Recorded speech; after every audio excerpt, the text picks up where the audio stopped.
हरे कृष्णा प्रभु जी, दंडवत प्रणाम। जय श्री प्रभुपाद, जय गुरुदेव।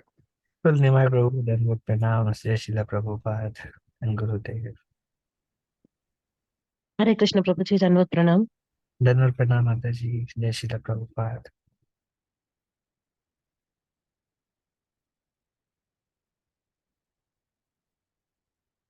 हरे कृष्णा प्रभु जी, दंडवत प्रणाम। Radha Bhavani Mataji, then would pranam Jai Srila Prabhupada. हरे कृष्ण प्रभु जी, दंडवत प्रणाम। जय Srila Prabhupada. Then would pranam Srila Mataji, Hare Krishna. हरे कृष्ण प्रभु जी, धन्यवाद प्रणाम। Then would pranam Mataji, Hare Krishna. Krishna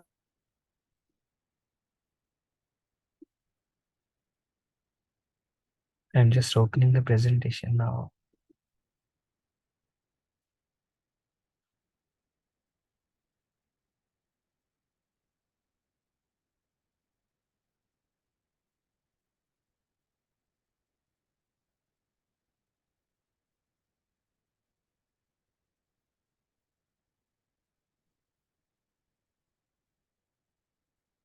So, okay, we can begin now. Om Agyantimirandhasya Gyananjana Shalakaya Chakshurunmilitam Yena Tasmai Shri Guruve Namaha. Shri Chaitanya Manobhishtam Sthapitam Yena Bhutale Swayam Rupa Kadamayam Dadati Swa Padantikam. Vandeham Shri Guru Shri Yuta Kamalam Shri Guru Vaishnavamsha. Shri Rupam Sagrajatam Sahagana Raghunathanvitam Tam Sajivam Sadvaitam Savadhutam Parijana Sahitam Krishna Chaitanya Devam Shri Radha Krishna Padat Sahagana Lalita Shri Vishakhanvitam Scha.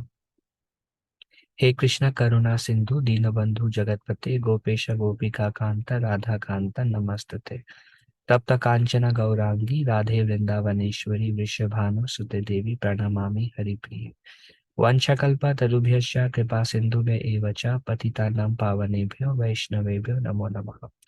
जय श्री कृष्ण चैतन्य प्रभु नित्यानंद श्री अद्वैता गदाधर श्रीवासादि गौर भक्त वृंदा हरे कृष्णा कृष्ण कृष्ण हरे हरे हरे राम राम राम हरे हरे मुखम करोति वाचालम पंगुम लंगायते गिरिं यत्कृपा तमहं वन्दे श्री गुरून् दीनतारिणं परमानंद माधवम श्री चैतन्य ईश्वरम नमो विष्णुपादाय कृष्णपृष्ठाय भूतले श्रीमते भक्ति वेदांत स्वामी निति नामिने नमस्ते सरस्वती देवे गौरवादी प्रचारिणे निर्विशेष शून्यवादी पाश्चात्य देश तारिणे.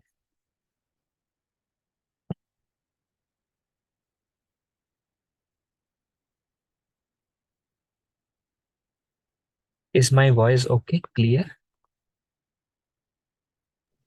Yes Prabhu ji. Yes Prabhu ji. Okay. Yes Prabhu ji. Okay, thank you. So we will begin with the definition. We discuss little bit of introduction. Now, this is Paribhasha Sutra of thesis statement of Nectar of Devotion. Rupa Goswami describes what is Uttama Bhakti, what is Shuddha Bhakti, what is pure devotional service. This has Tathastha Lakshan and Sarup Lakshan, or Gauna or Mukhya, or secondary or primary. Now, primary characteristics and secondary characteristics of pure bhakti. Primary characteristics means they should be there. Secondary characteristics means if you see the secondary characteristics but not primary, not necessarily it is pure bhakti.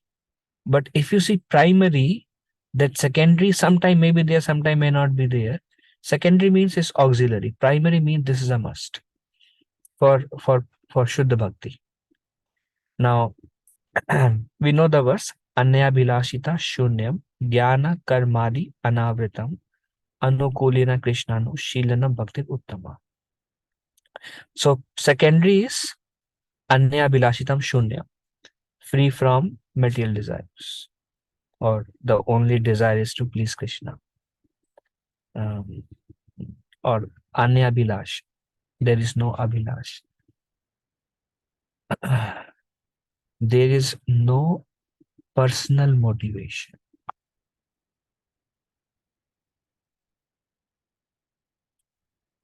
In other words, in every act of pure devotional service, it is done for the pleasure of Krishna. Krishna is in the center. It's not done to please me or please my senses or seeing my profit in that. In case of Shuddha Bhakti, now naturally it is very, very hard to practice Shuddha Bhakti because of our conditioning. We will naturally come into the picture. We will cook according to our everything we do. Everything we do, it will be, it is said, until we come to a pure consciousness, it is not possible to practice pure bhakti. But then it is, Prabhupada would also say, the means is the goal. In other words, by practicing bhakti, in whichever consciousness we are in, the heart will become purified and we will be able to practice pure bhakti also. But having that desire, working in that direction, it will come with a proper understanding of what is pure bhakti. So one is free from anything, any personal motive.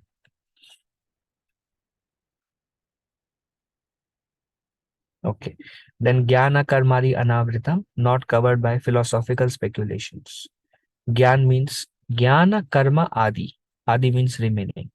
Jnana Karma, whatever else. Anavritam means pure bhakti is free from Gyan and Karma. Now, what Gyan and Karma is referred to, we'll see in our future slides. And then primary characteristic, Anukulina Krishnanu, Shilanam Bhakti Uttama, an activity intended to please Krishna or his expansions, means through the Hare Krishna Maha Mantra, someone can worship Lord Ram or Lord Narayan. It's perfectly fine. An activity intended to please Krishna with a favorable attitude. That is called Anukul, favorable. With continuous service or emotions. Means pure bhakti is like, Rupa Goswami gives an example. It is like a dropping of a oil. Oil means like single pointed, keeps flowing without any break. Water, if you put water, it will splash here and there. But if you pour oil, it goes right into the straight line and very smoothly connected. So it is continuous service or emotions. It's not like we can be practicing devotional service only with a desire to please Krishna. Some point of time and other point of time we are thinking about ourselves. When we actually talk about pure bhakti, it is without interruption, continuous, and every act of pure bhakti, when we come to platform pure bhakti, every act is meant to please Krishna. In our case, we may be chanting and trying to, my Lord, I want to serve you, I want to please you, or we may be consciously doing some service with the intention to please Krishna, but then we think about ourselves. And like, for example, you may be taking prasad, but may not be trying to please Krishna by taking prasad. When every activity, continuous emotions is free from any personal desire, it's very, very, very, very high actually. So with continuous service or emotion, that is first class of pure devotional service. We know, I mean, Srila Rupa Goswami is writing this. They are all the example. Srila Prabhupada was the example of our spiritual master, the example. Continuous pure devotional service. Now, first we will see the primary characteristic. Anushilanam means, Shilanam means cultivation of Krishna consciousness, and Anu means to follow. And whom to follow, the previous acharyas. Or cultivation involves, okay, so what does Anushilanam means? Anushilanam means trying to cultivate bhakti in a way our previous acharyas have performed their life, how the Goswamis would live, how Mahaprabhu day and night, how Srila Prabhupada and our Guru Maharaj, day and night, Mahajans. So it's like their bhakti is continuous. Every act of their life is connected to pleasing Krishna, whether it is sleeping, whether it is eating, or whether it is any form of Navavidhi Bhakti, 9 form of devotional service, continuous. So first, Bhakti cannot be based on what I read and this is what Bhakti is. Different people have different understanding. Vani of Shri Guru. Shri Guru teaches us what should be our mood. What should be our mood while chanting, while serving, how to deal in different situations. So this is following. Understanding Bhakti through the medium of Guru Sadhu Shastra. And then what we hear, then we have to cultivate that. Then you have to try. From hearing, we receive instruction. And then we try to follow. And this, if one is trying to hear, trying to follow, we are practicing Anushilanam. This is what Anushilanam means. Anukuliyena. Anukul means Anukul and Pratikul. Anukul means favorable attitude. Devoid of hostility. Hostility means Pratikul, or basically favorable. Krishna took pleasure while fighting with the demons who attacked him in Veera Rasa, chivalry. But Krishna became angry when Mother Yashoda left him to take milk off the fire in Damodar Leela. But that doesn't mean that demons perform better bhakti than Yashoda. Yashoda had a favorable attitude while the demons were filled with hostility towards Krishna. This is an example.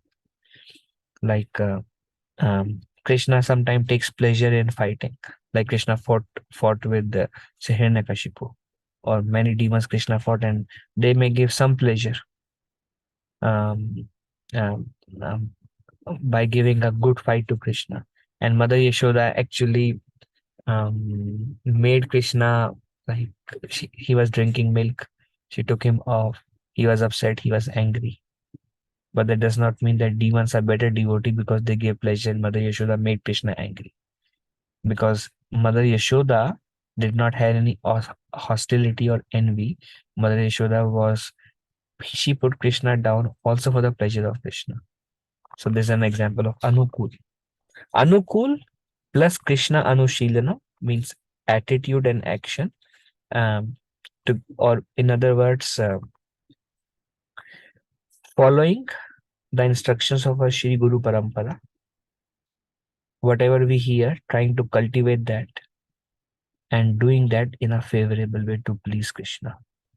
This is called Anushilanam plus Anukulyana. As we see here, Anukulyana Krishnanu, Shilana Bhakti Uttama. These are the two primary characteristics. Now there is secondary characteristics, which is Jnana Karma Adi Anavritam and Anya Abhilashita Shunya, free from material desires. Abhilash literally means desires. Abhilashita means material desires which are as deep-rooted as one's nature. Temporary and circumstantial desires for self-preservation do not put a devotee out of the realm of Uttama Bhakti. Like example, something immediately wrong happens and Krishna, Krishna, please protect me. This is like, it may seem like a material desire because for the preservation of the body, but that is not outside the realm of pure bhakti, what Rupa Goswami says. He does not use Abhilash Shunyam. Rupa Goswami says Anya Abhilashita Shunyam. And it is described, Abhilashita means material desires which are as deep-rooted as one's nature. Here one's nature means basically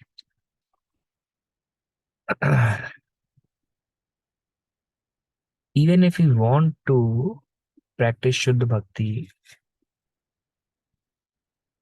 knowingly, unknowingly, based on the modes acting on us, we will be attracted to the activities of those modes. If we are in Rajogun, then we'll naturally want name, fame, attachment, selfishness, attraction. everything will follow, because these modes don't leave us easily. They're deep rooted within us. So our bhakti is tainted by the modes. So by the process of bhakti, like we hear Bhagavatam, first canto, second chapter, it says, by Shravanam, and by basically Shravanam, it mentions, we'll come to mode of goodness. And ignorance and passion will go down.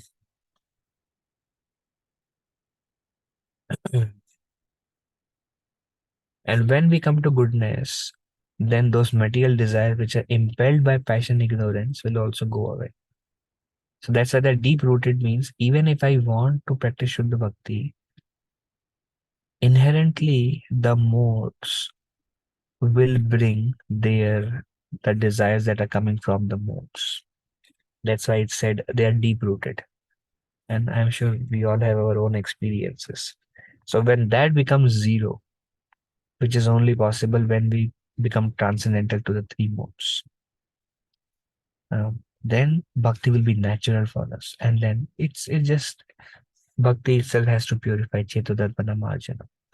Then jnana karmadi means jnana, knowledge. A devotee must avoid acquiring knowledge of impersonal Brahman that could cover one's bhakti. But acquiring knowledge about the Lord's form and attributes from bona fide sources is necessary in bhakti. Jnana cannot be fully ruled out, but if our philosophical interests become more prominent than our concentration on bhakti, they cover our devotion, disqualify us from Uttama Bhakti. In summary, we need knowledge. Bhagavatam, Bhagavad Gita. This is not what is free from Gyan. We need to understand Krishna's form, Krishna's qualities, Krishna's pastimes to develop deeper attraction for Krishna. And this is all favorable. That's why it says the primary characteristic is favorable. When everything is done, favorable to bhakti, very nice. It is within the realm of bhakti.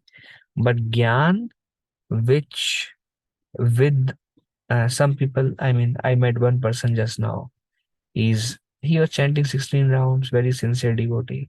Something happened, I don't know the history of that. Stopped chanting, started reading Upanishads, and now developing attraction for the path of Gyan and Brahman realization. Now this is completely against Bhakti Yoga, Shuddha, pure devotional service. That kind of Gyan not favorable. Vedas, Upanishads, not favorable. Because many of them speaks about Brahman conception. Okay. Then karma, adi, anavritam, free from karma. Karma activities, a devotee should reject the daily and periodic duties, nitya and naimittika karmas, enjoined in the smritis, but must perform the actions of serving Krishna, which is the very definition of anushilana.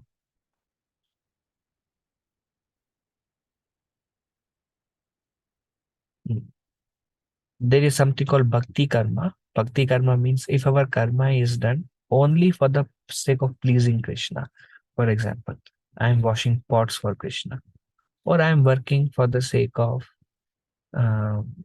serving the devotees, or anything, if it is connected to the realm. This is all, they also are within Shuddha Bhakti, as long as everything connected to that is connected to Shuddha Bhakti.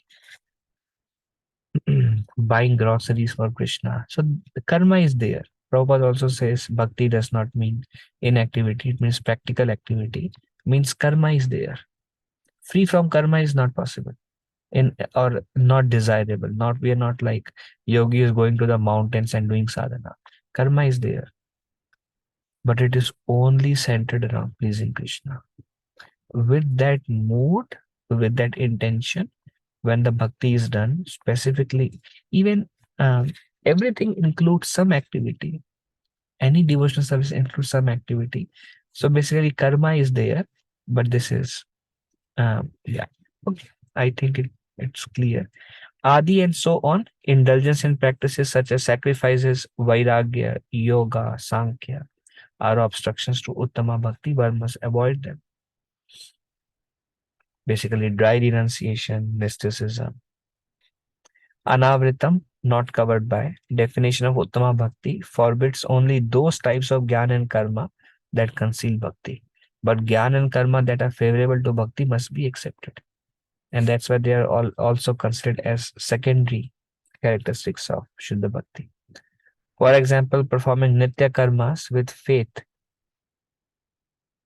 out of fear of sin is a covering on Bhakti. But when some great devotees perform certain karmas like Shraddh to the Pitas just to teach the common people, such devotees are not excluded from pure Bhakti.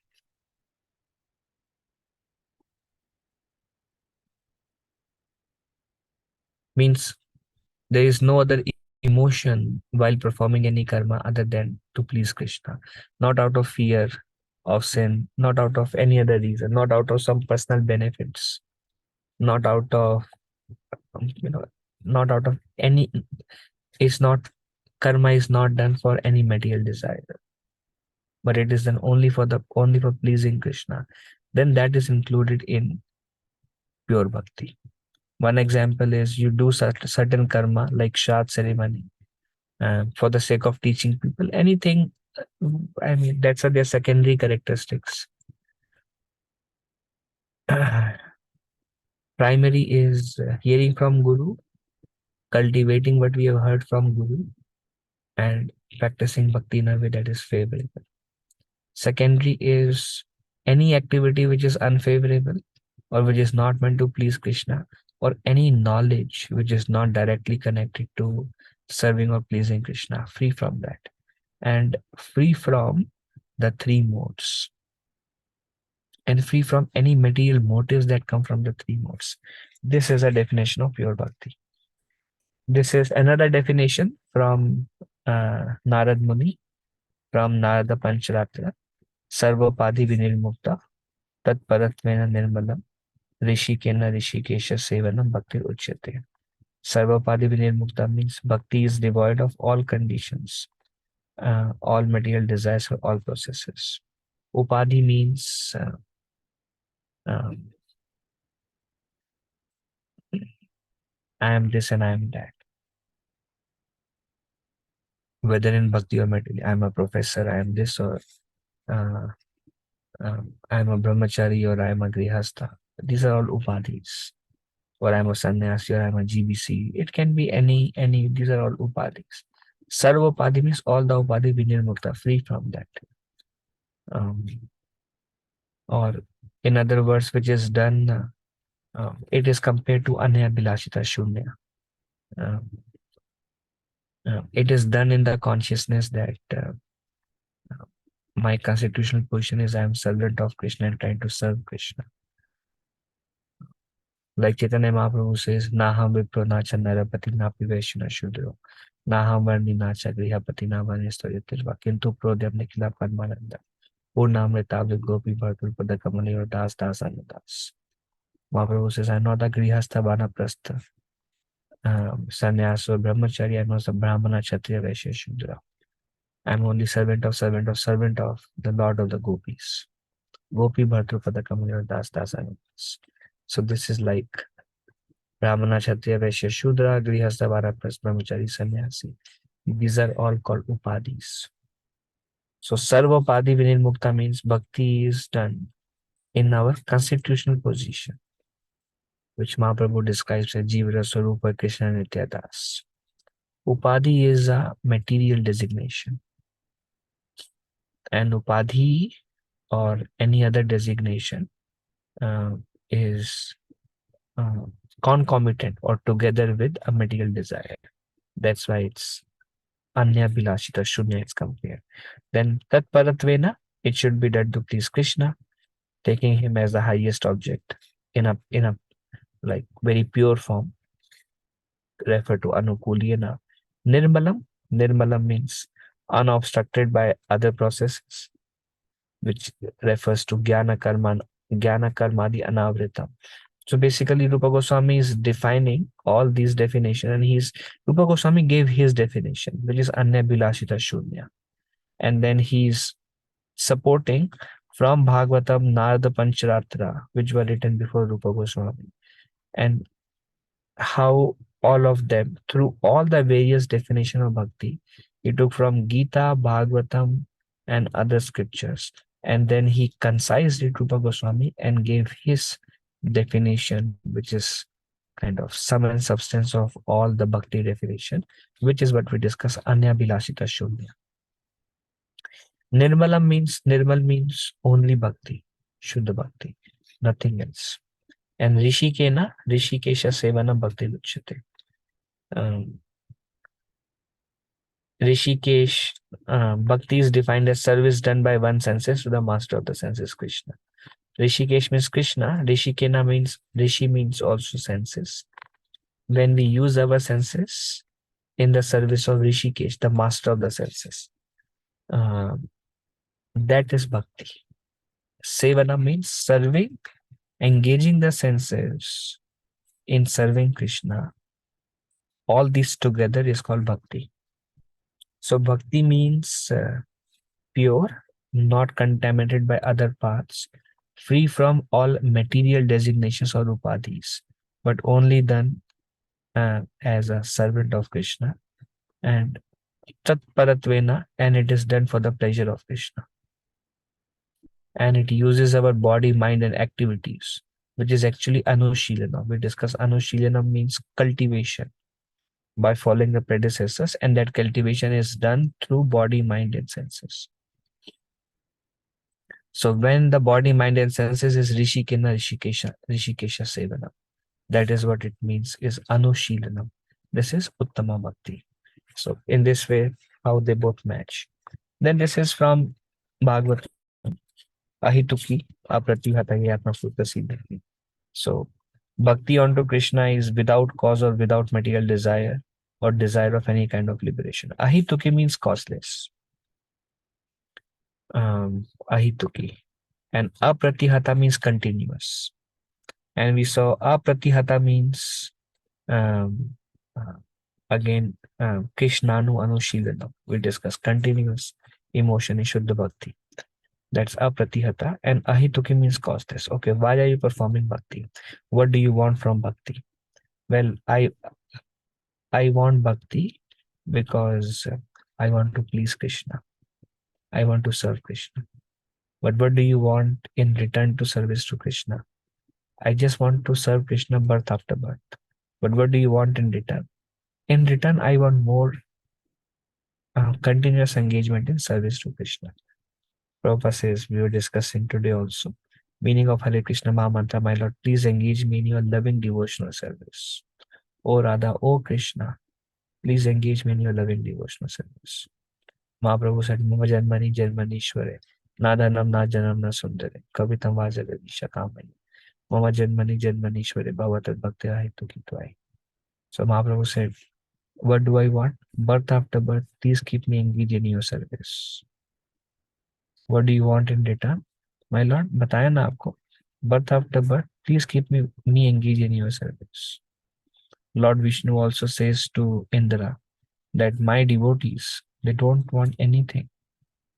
They don't want even Purushartha, Dharmartha, Kama, Moksha. They don't even want the 5 kind of liberation. They just want to engage in my service.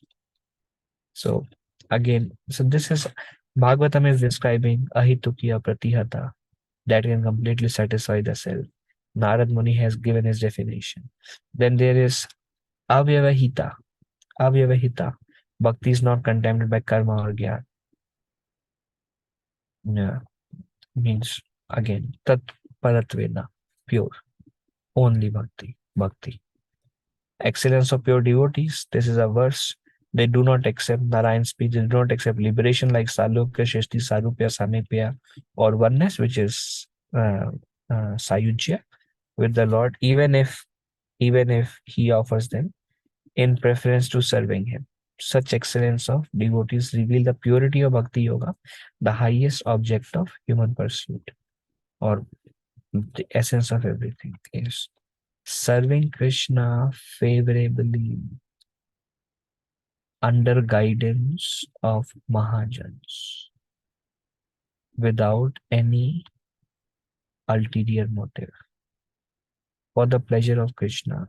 And when it is done continuously forever, and with the only desire to keep doing that birth after birth, now we are practicing Shuddha Bhakti. Shuddha Bhakti is very attractive. It is very, very rarely obtained. And Shuddha Bhakti can bring Krishna also under our control. When somebody possesses that kind of Bhakti, Krishna is purchased by that much pure loving devotional service. Okay. So that's about Bhakti. Now we will begin the 6 characteristics of Shuddha Bhakti. In the meantime, any question on the definition of Shuddha Bhakti?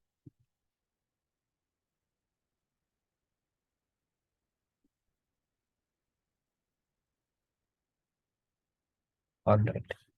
So 6 characteristics of pure Bhakti. Now what happens when somebody practices pure Bhakti? 6 things will happen. Begins with Kleshagani.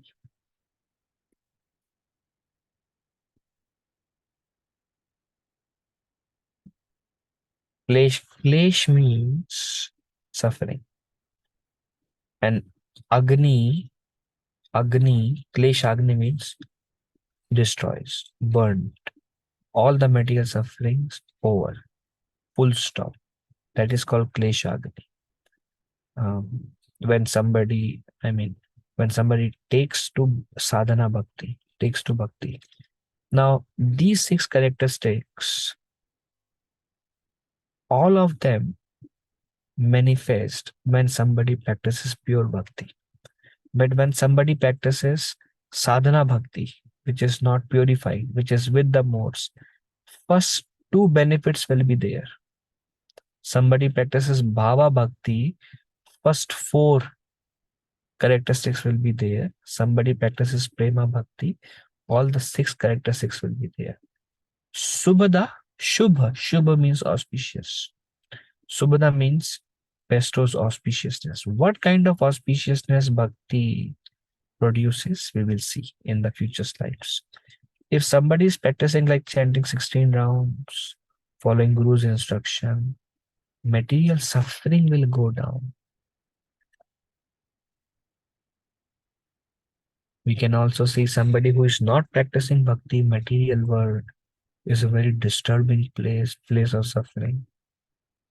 But somebody began bhakti relatively very satisfied, relatively. Unless we engage in some sinful activity, then it's going to come back with full force. But if we practice in a pure way, it destroys material suffering. It bestows auspiciousness. Moksha laguta krit. Lagu is similar to anu, means very, very insignificant. Moksha laguta krit means liberation disregards liberation. Means a person who starts practicing pure bhakti, he does not care about liberation. We'll see that also. Sudurlabha. Durlabh means rare. Sudurlabha means very rare. These 2 are credits of bhava bhakti. In sadhana bhakti, one may still want liberation. But when one experiences bhav for Krishna, then he wants Krishna personally, because he had developed attachment to Krishna. Then he does not care about impersonal aspect. He hates Sayujya Bhakti. And bhava bhakti is very rarely obtained. Sadhana bhakti anybody can practice. But to develop that pure attachment with love and with bhav, that is very, very rare. Why? Because then Krishna has to surrender to that devotee. Because Krishna comes under the control of such a devotee who has such pure bhakti. And that pure bhakti is given by Krishna only. Then there is Sandrananda Visheshatma, means manifest condensed bliss. This is at the level of prema. Right now we may find some pleasure here and there. But when somebody comes to prema, it is very condensed bliss. It is so condensed, like you are discussing recently about Pundarik Vidyanidhi. Condensed bliss, prema stage. So one verse of Krishna, and for hours he was rolling on the ground and crying.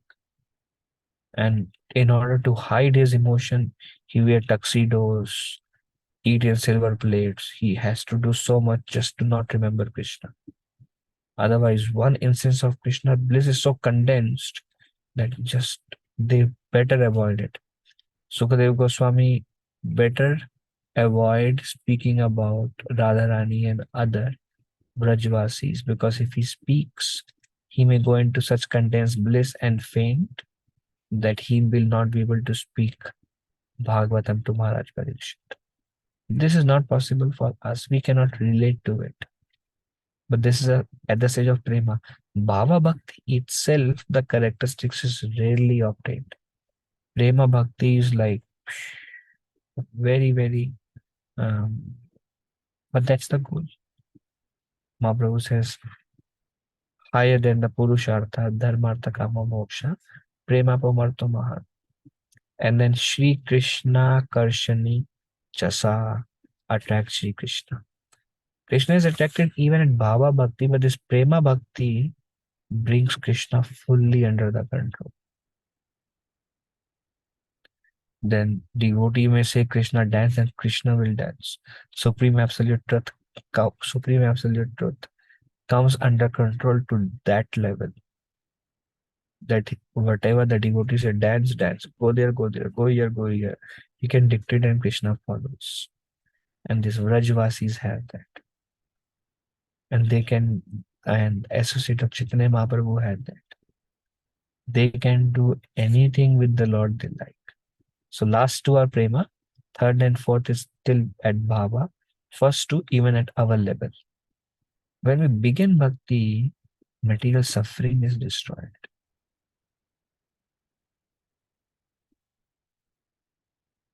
Now we will discuss on them. First is kleshagani. Bhakti destroys suffering. Kleshagani or suffering is threefold: papam or sinful reaction, pap bijam or the seed of sin, and avidya or ignorance. I will explain this. Begins with avidya. Avidya results in papa bijam, the seed of sin or the material desire. Material desire comes from ignorance. Ignorance means, we are living in ignorance. We are living in illusion because we identify ourselves with the body. Because we identify ourselves with the body, we want to derive pleasure at the level of body, at the level of senses. Why want to derive pleasure at the level of senses and the body? Because of our identification with the body. And also because we are not able to derive pleasure at the level of soul. So we are trying to derive pleasure at the level of mind and senses. And that's why the cause of everything is misidentification, ignorance, avidya. And because we have false identification, now, which results in material desire. That's why beginning of bhakti is very difficult, which is true for most of us, I guess. Why? Because ignorance has not gone away and material desires are there. And then when there is a material desire or the seed of sin, then that may enter and result in a sinful reaction.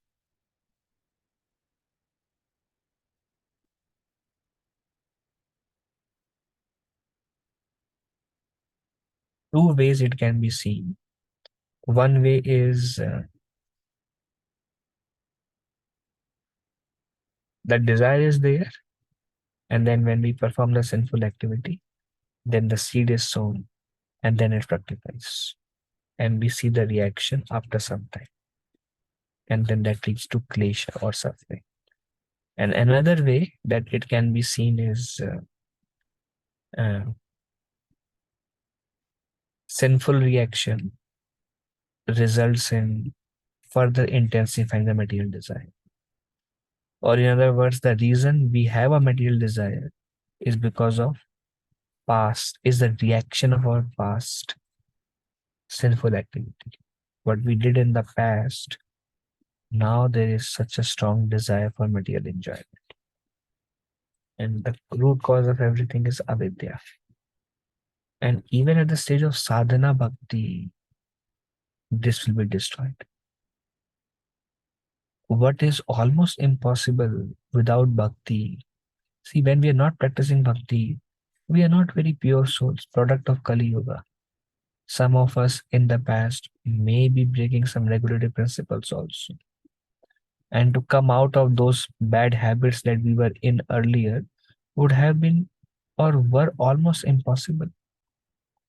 And because we were in that loop of sinful activity, we were in a loop of suffering.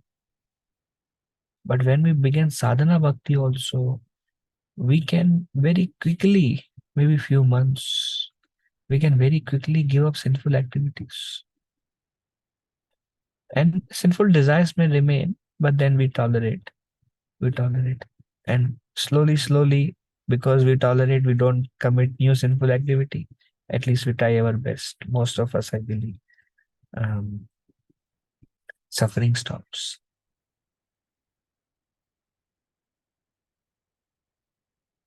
Only those people suffer in bhakti who still maintain some bad habits. Anybody who, after coming to Krishna consciousness, continues any sinful habit, they will continue to suffer. But if somebody is sincerely practicing sadhana bhakti, 16 rounds, and strictly following the 4 regulative principles, they will be very stable and happy. But in the meantime, because impressions are there and our bhakti is not, desires may be there. But if somebody is not engaging in any sinful activity, kleshagani is 100% true. Material suffering will go away. Unless you bow the seed again and you bow the seed again. And then papam is of 2 types, aprarabdha and prarabdha. Aprarabdha is not yet mature to be experienced in future life. Prarabdha is what we are experiencing now. Awaiting distress in the future for one sense. A man may have committed criminal act but not yet arrested, already suffering for one's previous sins. Chronic disease, legal implication, low birth, ugliness, lack of education, etc. So these are the 2 papa.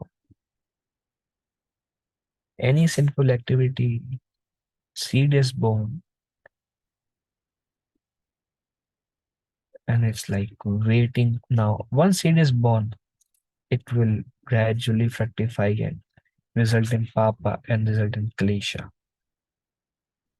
Sincere practice sadhana bhakti, since Prabhupada says everybody, please strictly follow the 4 regulative principles. Then you can experience that freedom from distress at sadhana bhakti stages. Even if we are full of impurities, we can experience freedom from distress. Bhakti destroys aprarabdha karma, or the sinful reaction to be experienced in future lives. Krishna told Uddhava, Krishna bhakti is like a blazing fire that can burn to ashes all the fuel of sinful activity supplied to it.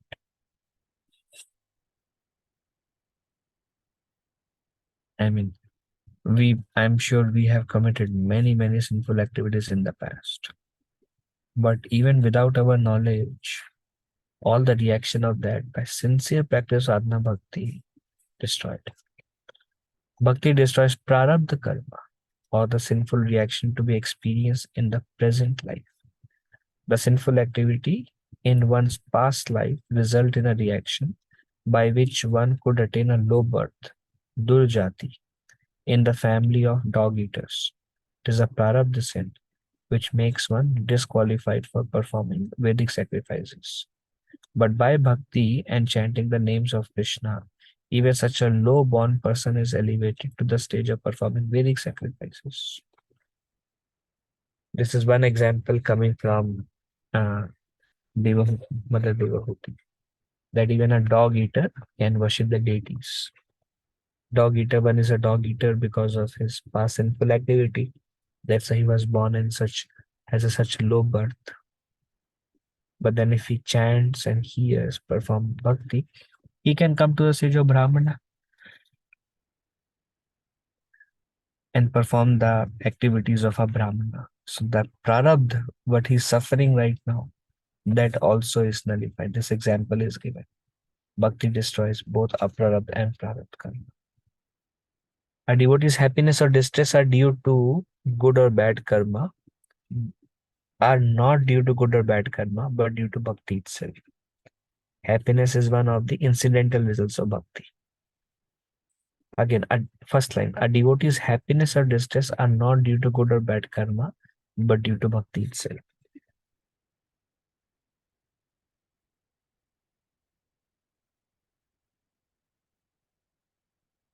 Bhakti, Krishna also trains us.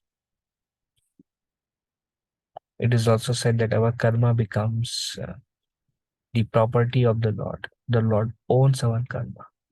The Lord can increase our karma. The Lord can reduce our karma.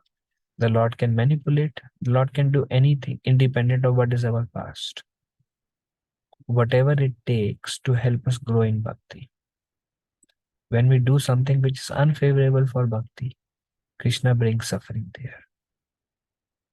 And the purpose is to come to platform of pure bhakti and to understand the misery of performing things which are unfavorable for bhakti. Everything is coming from bhakti itself.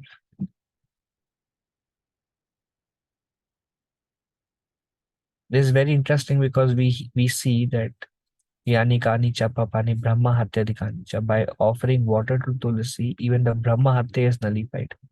But we do some small things here and there and we see the reaction. We see the suffering. When all the sins are, when one name of Narayan can free a Jamil from everything, then it is so potent. So it is said that it is not the action reaction itself. It is not the karma principle which is working, but it is whatever is favorable. And Krishna knows. Sometimes we are unable to understand what is favorable, what is unfavorable. Recently we discussed one lady, chronic disease, last stage, asked Gurudev, ki, why am I suffering this chronic disease? I am about to die. Is it because of my past karma? Then her spiritual master told her that you are initiated. There is no question of your past karma now. Good and bad, whatever it is, comes, everything is Krishna's mercy only. Sometimes we are unable to understand it. Suffering of a devotee. If bhakti destroys prarabdha karma, why does a devotee suffer? Either due to Vaishnava aparadh or by the will of the Lord. These are the two main reasons why a devotee suffers. Vaishnava aparadh we understand. Will of the Lord, why Lord wants us to suffer? Various reasons. For example, for Yudhishthir and Maharaj, Kunti Devi, Bhishma Dev said it is nobody can understand the plan of the Lord. They suffered a lot also. Bhishma Dev says nobody can understand the plan of the Lord. It was Lord's desire. Because Lord teaches through his own devotees. But for us, it is not necessarily. I mean, it's for us training. Either Vaishnava Aparadh, or if we do something wrong,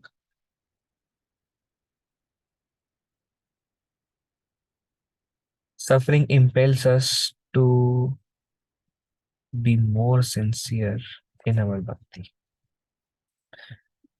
Ma Vasudeva Bhaktanam Ashubham Vidyate Kvache Janma Mrityu Jara Vyadhi Bhayam Vapi Upajayate. This from Vishnu Sahasranam. Ma Vasudeva Bhaktanam Ashubham Vidyate Kvache. There is no sin at all in the devotees of Vasudeva. Birth, death, old age and disease don't give fear to them. Vishnu Sahasranam says, a devotee of Vasudev, there is no effect of sin on them. But everything is a result of bhakti itself, impelling us to Shuddha Bhakti. This is another quote from Padma Puran. Aprarabdha phalam papam kotam bijam phalonmukham kamena eva praliyeta Vishnu bhakti ratatmana. The four types of effects of sinful acts, namely aprarabdha, kutam, bijam, and phalonmukham, are gradually destroyed for those who are engaged in bhakti. So aprarabdha we understood. Kutam, like as you see, ignorance.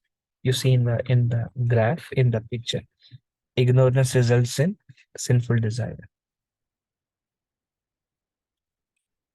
Ignorance of a true identity.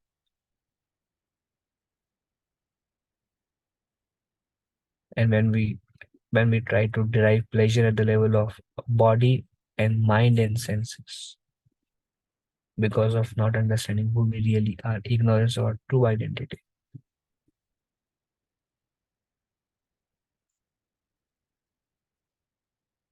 results in a material desire or a sinful desire, beach. And then if we are not self-tolerant, if we are not determined, we may engage in sinful action. Papam, that results in unmanifest, and that will also increase our disposition to do the same sin again.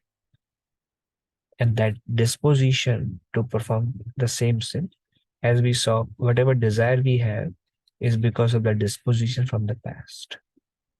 All material desire is because of the previous material desires.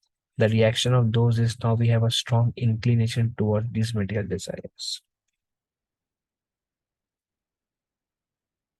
Bhakti can break the whole cycle. Okay, in other words, whether we have a disposition, whether we have a desire, whether we have manifested reaction, unmanifested reaction, Padma Puran says Bhakti can destroy all of them. Or Bhakti results in kleshagani, freedom from material distress. Process such as austerity, charity, vows, and so on neutralize sinful reactions but not desires.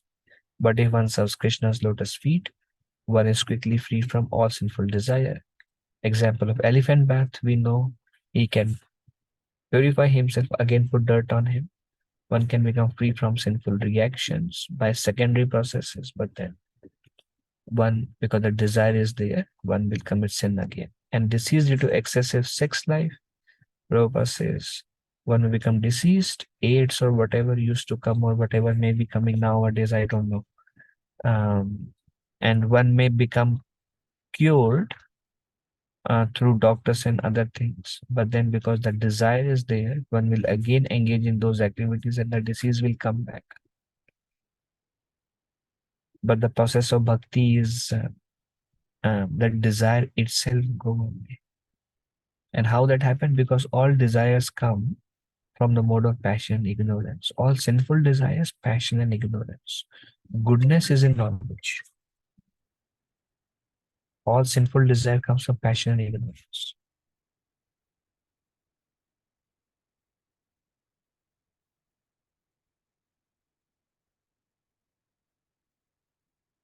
And bhakti naturally brings us, elevate us to the platform of goodness. So then it just, the desire doesn't remain.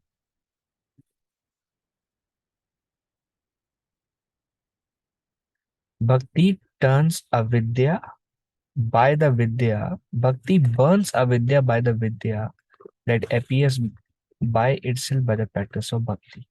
Even though one doesn't desire it, it is just like a forest fire burning up a snake.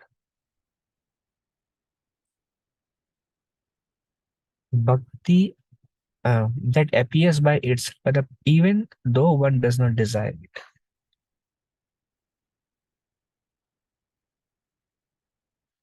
In other words, if one is sincere in practicing sadhana bhakti, ignorance will be replaced by knowledge. One will start seeing more on a spiritual level, more on a soul level. one will start identifying oneself more as a servant of Krishna. One will start identifying everything in this world and all the relationship in this world. One will start seeing things as they are. Like one will get a spiritual vision of behind everything one does.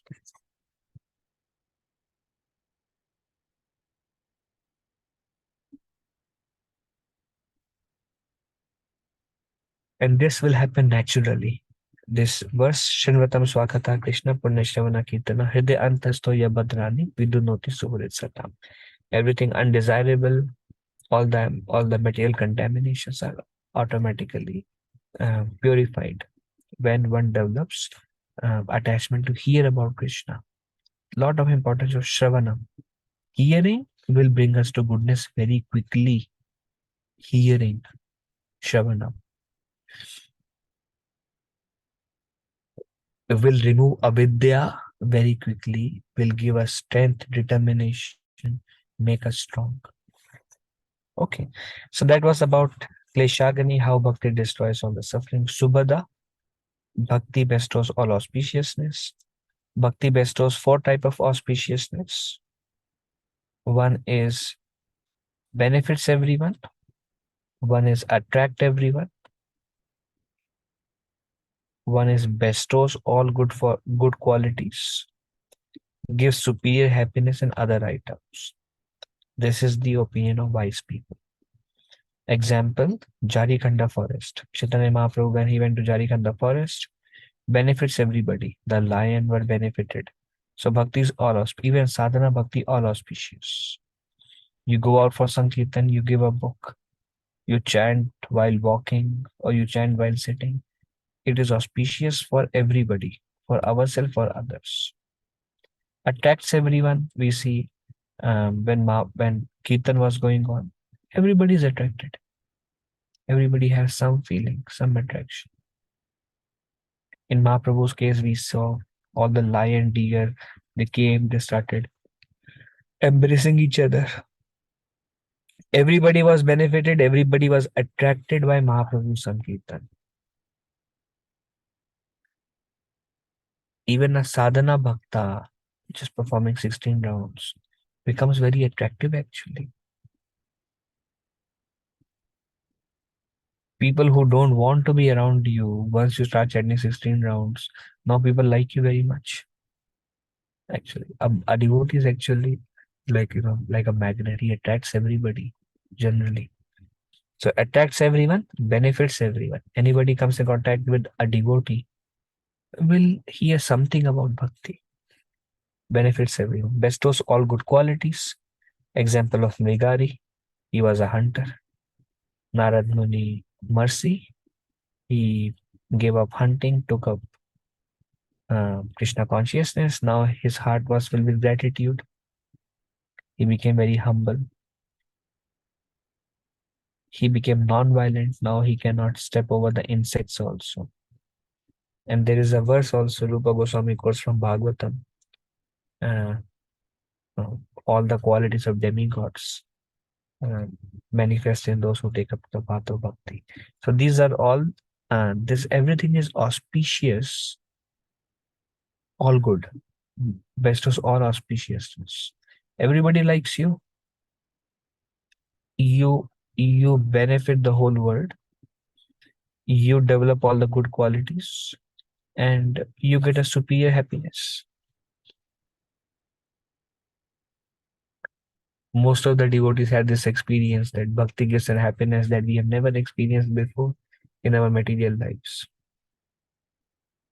Material lives always gave us unlimited misery, but now we don't experience that kind of miseries in our life. And we experience relatively peaceful life in bhakti.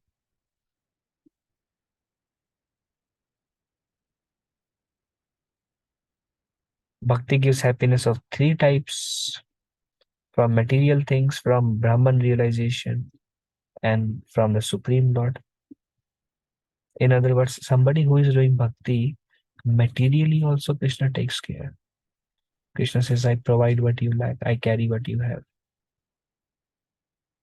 whatever you need, like today we were discussing, Prabhupada says Krishna is maintaining everybody. Krishna will fulfill all your desires actually. Materially, spiritually, Krishna takes all auspicious, everything good for a devotee. Lord Shiva tells Sati, by bhakti onto Govinda, a devotee achieves astounding mystic powers, material enjoyment, bhukti, the bliss of impersonal liberation, and above all, the Paramananda or eternal happiness in serving Krishna. Because see, bhakti rasa or the pleasure of serving Krishna contains all other happiness. Happiness of Brahman, happiness of everything is there within bhakti rasa. In other words, a devotee gets happiness at all different levels just by serving Krishna. So it is Subhada, then Moksha Laghuta Krit. Bhakti makes liberation look insignificant. Even a little attraction for the Supreme Lord, Bhagavata Rati, by Bhakti, the four Purusharthas or human goals, namely Dharma, Artha, Kama, Moksha, become insignificant. Rupa Goswami says that. Anybody who starts bhakti, who starts experiencing serving Krishna, is not interested in wealth, liberation, or um, freedom from distress, etc. He is just satisfied by serving Krishna. Mahaprabhu wanted to he offered Kolavachashira, I'll give you heaven, I'll give you Brahman, I'll give you Vaikuntha. Kolavachashira said, doesn't need anything. Doesn't want to become the king of earth, doesn't want anything. Doesn't want proper clothing and proper living paraphernalia or living house, doesn't want anything. Mahaprabhu said, ask something. Kolavachashira said, keep coming in the form of that Nimai to steal my banana leaves. Birth after birth, that's what I want. We see Damodar Ashtakam, that form of Gopal that manifests. I don't want anything else, anything else, anything else. All other liberation is insignificant, and Dharma, Artha, Kama, Moksha, everything is insignificant. Like Mahaprabhu, first Mahaprabhu says, Na Dharma, Na Janam, Na Sundare. Then he says, Mama Janmani Janmanishware. Birth after birth, let me engage. And a devotee does not want anything else. So this is like, he derives the concept of liberation, impersonal liberation. Bilva Mangal Thakur says, liberation is at my door. Saying, we want Brahman realization come. And I just reject it. Why? Because I am so attached to this service to Govinda. A pure devotee does not lack any kind of happiness derived from any source. He does not want anything but service to Krishna. But even if he has another desire, the Lord fulfills it without the devotee's asking. The Lord is so much purchased by the devotee's pure devotion that even if you have any desire, even if you don't ask Krishna, but you have a desire, without even asking Krishna, Krishna will fulfill your desires. You don't have to ask also. A pure devotee does not lack any kind of happiness derived from any source. What to speak about the happiness derived from Brahman realization? Everything is insignificant. A devotee is just happy serving Krishna. And by serving Krishna, you don't miss out anything. And anything you feel you're missing out, Krishna will give you that immediately without even your asking. And then this is the third one, Moksha Lagutake. The first one is Kleshagni. All the material distress go away.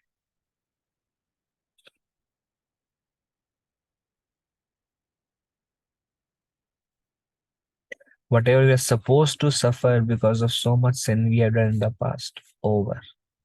Game over. Live a happy, peaceful life. Of course, we have struggle in preaching. We have our own struggles. But that kind of struggle that we used to go through before we came to Krishna consciousness, most likely it's over for some of us. Then the second one was Sudurlabha. It is auspicious in all respects. A devotee is very attractive, a devotee is beneficial, a devotee develops all the good qualities, a devotee derives higher pleasure. Moksha Lagutakrit, a devotee is not interested in liberation. He is interested in serving Lord birth after birth. He is pleased with serving Lord. He does not miss out anything. All the other happiness is naturally given to him.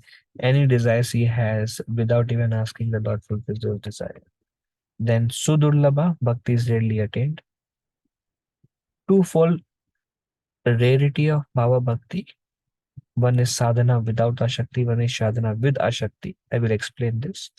Even if practiced profusely for a long time, if one does not have attachment to Krishna, Bhava Bhakti cannot be attained. Even if practiced with attachment, Ashakti, Krishna does not give Bhava Bhakti so quickly. Again, Sudurlabha is very rare. Sadhana Bhakti is not very rare. Thousands can practice Sadhana Bhakti. Bhava Bhakti is very rare. Without actually developing genuine attachment to Krishna, Bhava Bhakti is not possible. Even if somebody is practicing sadhana bhakti with attachment to Krishna, Ashakti, Bhava Bhakti is still very rare. Now try to understand this. 9 stages from Shraddha to Prema. Shraddha will bring you to Sadhu Sangha. Sadhu Sangha will bring you to Bhajan Kriya. Bhajan Kriya will bring you to Anartha Nivritti. You do bhajan, you accept Guru, Anarthas will start reducing. Once Anarthas are almost destroyed, you will come to a state of Nishtha, stable in your bhakti, not much disturbance. Peacefully, you can focus on bhakti and focus on growing in bhakti instead of focusing on um, uh, desires, tolerating material desires. Instead of focusing so many anarthas, you can focus on how to grow, You can focus on bhakti itself. When bhakti is stabilized and not much disturbance by the mind, body, and senses. But if the focus on bhakti is natural, then that is the stage of anartha nivritti. Nishtha. After Nishtha, you will develop taste. You do bhajan, you like very much. Bhakti is relatively very stable, to a great extent continuous. When you develop great taste in sadhana bhakti, then you may develop ashakti, strong attachment to Krishna. Even after you develop bhakti, sadhana bhakti without attachment to Krishna, bhava bhakti is out of question. Because after ashakti comes bhava bhakti. But even if one is at the stage of ashakti, anarthas are gone, strong taste in Krishna consciousness, strongly attached to Krishna. Sadhana with ashakti, still for them to go to the next stage and develop bhava for Krishna is extremely rare. That's why this is at the stage of bhava.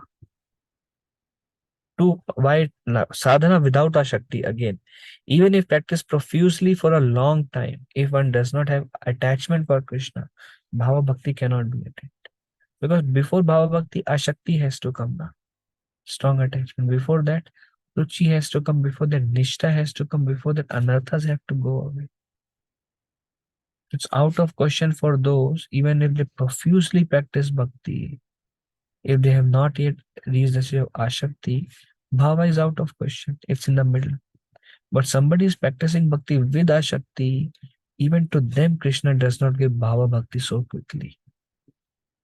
Very sincere devotees can reach the stage of ashakti. But for them to cross over to bhava bhakti, it is explained, it is like sudurlabha. Liberation is easily attained by Gyan. You perform Gyan Yoga, you will attain liberation. Material enjoyment is easily obtained by Punya Karma. Do good activity, you get all kind of sense gratification. However, Bhava Bhakti cannot be easily attained even if one practices thousands of practices, sadhanas other than Bhakti. Bhava Bhakti is very, very rare. Sudurlabha. Krishna told Uddhava, unalloyed bhakti brings me under the control of my devotees, but those engaged in yoga, sankhya, karma, tyaga, etc. cannot control me. Only bhakti can bring Krishna under the control. But Krishna does not give that level of bhava bhakti easily. Quick and easy. It is also mentioned that bhakti is quick and easily attained. Narad Muni in his previous life as a son of maidservant would increase taste for hearing about the Lord in association of the Vedantists. When one has attachment to Krishna and executes all bhakti related sadhanas skillfully and avoid various other sadhanas, one can attain bhava. With one pointed attention, one should constantly hear about, glorify, remember, and worship Krishna. Tasmar ekena manasa. Means one point. Therefore, the goal is bhava bhakti. Therefore, with single pointed intelligence, with single pointed goal, with vyavasayatmika buddhi, one should glorify, remember, and worship Krishna. And be clear with the goal. If we don't have these goals, then we have material goods. We need to have goal in life, but then here is a proper sadhya, the proper goal. Attain bhava bhakti again, attain prema bhakti. Purpose of human form of life. Otherwise, our goal may become uh, uh, progress in our career, or we may develop many goals, but then we have to do those for the sake of doing. Our karma should be done for the sake of doing the karma. Our goal should be to attain bhava bhakti and prema bhakti, purify ourselves. Coming to our Shakti itself is very rare. It may take many lifetimes to come to the stage of Ashakti, attachment for Krishna. So how rare is to attain Bhava Bhakti? Then there is second last, Sudrananda, Sandrananda, Visheshatma. Bhakti manifests condensed bliss. This is the stage of Prema. Very condensed, Gada Prema. The bliss of Brahman realization attained by Samadhi, lasting for half of Brahma's life, cannot compare to even a drop of the ocean of happiness of Bhakti. Rupa Goswami says that. 50 years of Brahma's life you enjoy Samadhi in Brahman, impersonal Brahman. Brahmananda is there. You derive some pleasure from Brahman also. You keep deriving that pleasure for half of the lifetime of Brahma. Even that cannot be compared to even a drop of bliss of pure bhakti.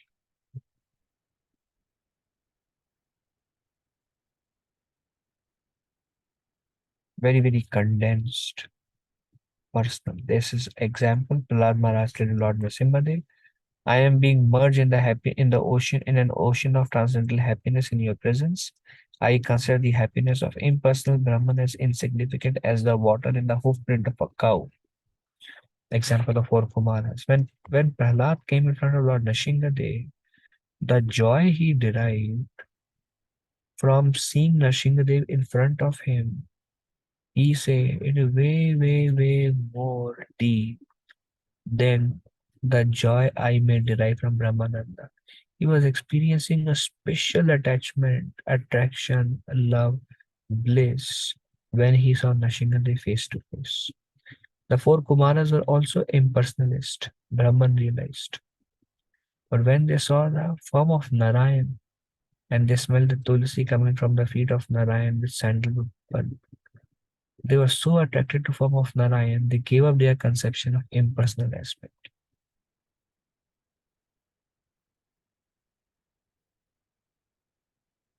That itself shows that the personal presence of the Lord in front of, we cannot imagine. Today morning you were discussing the gopis are cursing and telling Brahma to be immature, imperfect, inexperienced creator, that he has created the eyelid. No, this is unheard of. No matter whom we see, no matter how much we feel the pleasure from anyone's association, We never aspire like why Brahma is, we never criticize Brahma for creating eyelid, don't even care. But for them, eyelid for a moment cannot see Krishna. And it's a millennium for them. That moment of Nemesh, when the eyelid closes and they cannot see Krishna, is like a millennium of suffering for them. Cannot cannot even imagine, cannot even understand. Understanding is out of question. Like it is so much inconceivable, this concept of gopis and Mathura, women of Mathura, criticizing and calling Brahma inexperienced for creating the eyelid. So what it is to be personally seeing Krishna. And here Prahlad Maharaj, 4 Kumara, they personally saw Krishna's form of Nrsingadev. And then they derived it. That's why this is experience only at the stage of prema. Sadhana bhakti, what can be sadhana bhaktas experience this level of condensed bliss? It's very attractive to hear, but it's very, I mean, we can just, by their words, we can get a glimpse of what it is. Just we cannot get a glimpse actually.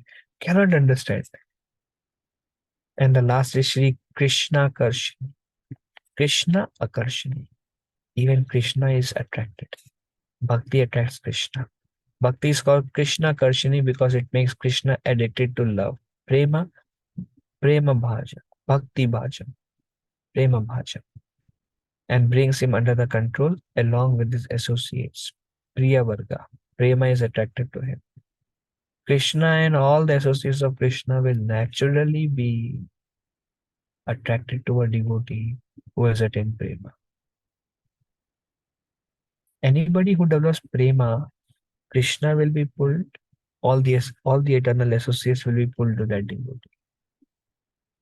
But Bhava Bhakti with Ashakti itself is so rare. Prema Bhakti with condensed bliss, which can attract Krishna and the eternal associates. How rare is that kind of bhakti? God is great, Prabhupada says, but bhakti is greater than God because it attracts even him. You can control God by bhakti. You can become even higher than. So bhakti is greater than God also. God is great. Bhakti is greater because bhakti attracts God also. People who are not in devotional service can never understand what great value there is in rendering service to the Lord. We may say, my Lord, please engage me in your loving devotional service. But Prabhupada says, people cannot understand what great value there is in rendering service to the Lord. What is it when a pure devotee at the stage of prema with condensed bliss, when he renders personal service to Krishna, what it is we cannot understand.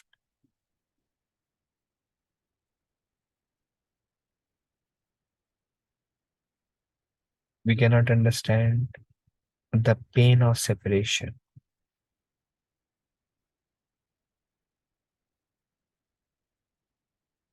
Ainda Prabhu, in one of his books, he writes, when Radharani, when she is separated from Krishna, like Krishna left Vrindavan, all the suffering of the entire cosmic creation combined together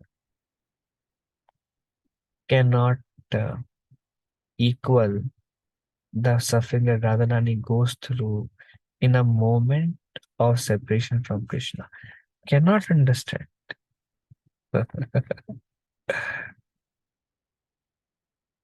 It's such a high tattva, actually.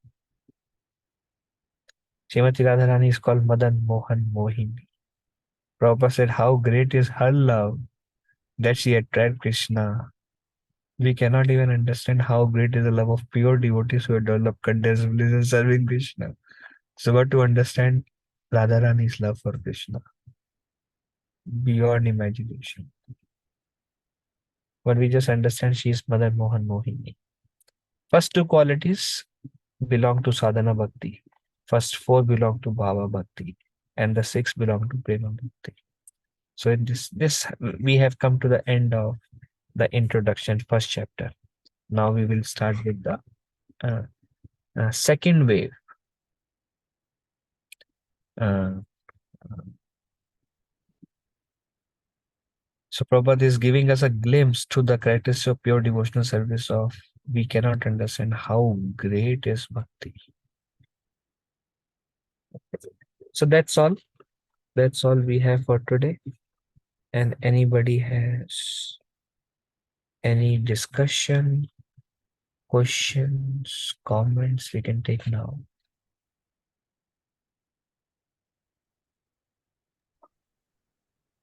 Hare Krishna, Prabhuji, Dandavat Pranam, Jai Shri Prabhuji, Prabhupada. Dandavat Pranam, Jai Shri Prabhupada. Very grateful for beautiful sharing, Prabhuji. Prabhuji, my inquiry is on the sadhana bhakti. We see that the first two characteristics manifest, Klesha Agni and the Shubhada. Yes, Prabhuji.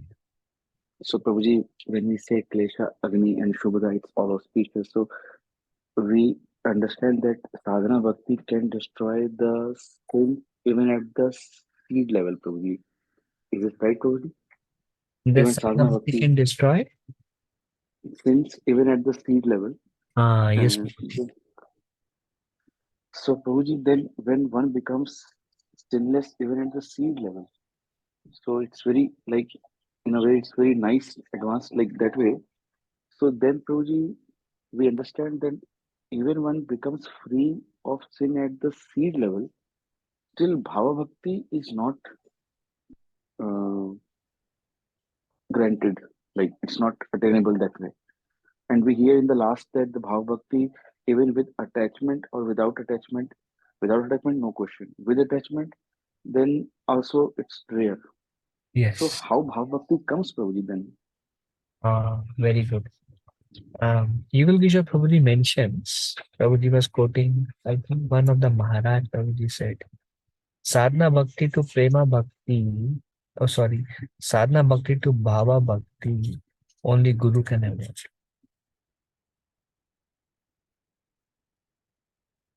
In other words, mercy case only.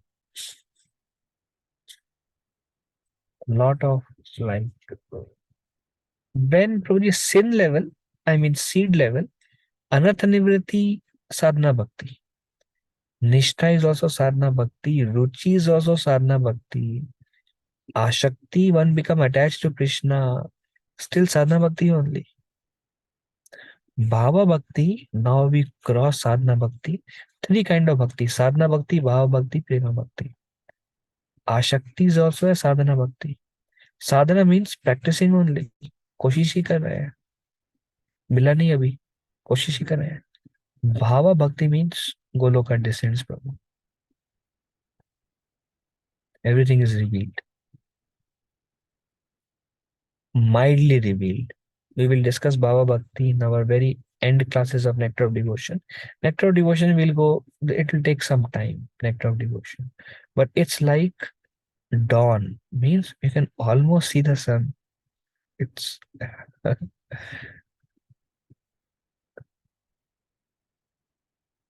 yeah, mercy, Prabhu. Very rarely attained. Grateful to you, very grateful to you. And also, Prabhuji, it is very, very purifying to hear, although it seems like a dream in many births to come, but we hear that in the stage of Nishtha, the focus is not on removing the anarthas, but the focus is on bhakti, how to grow in bhakti. This is so purifying to hear. Really. I don't know how it will happen, but thank you very much.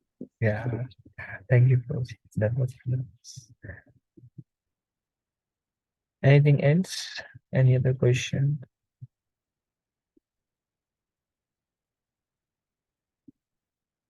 Okay, thank you all for joining. If I spoke anything wrong, please forgive me as a humble servant. Vanchakalpatarubhyasya kripa sindhubhya eva cha patitanam pavanebhyo vaishnavebhyo namo namaha. Ananta Koti Vaishnav Vrinda ki jai. Srila Prabhupada. Thank you, Hare Krishna. Thank you so much, Prabhuji. Thank you. Thank you so much, Prabhuji. Hare Krishna. Dandavat Thank you, pranam. Prabhuji. Thank you very much, Prabhuji. Thank you, Prabhuji. Krishna, Dandavat pranam. प्रभु जी माता जी धन्यवाद प्रणाम सारे Dhanyawad, Prabhuji. Hare Krishna. प्रभु हरे कृष्णा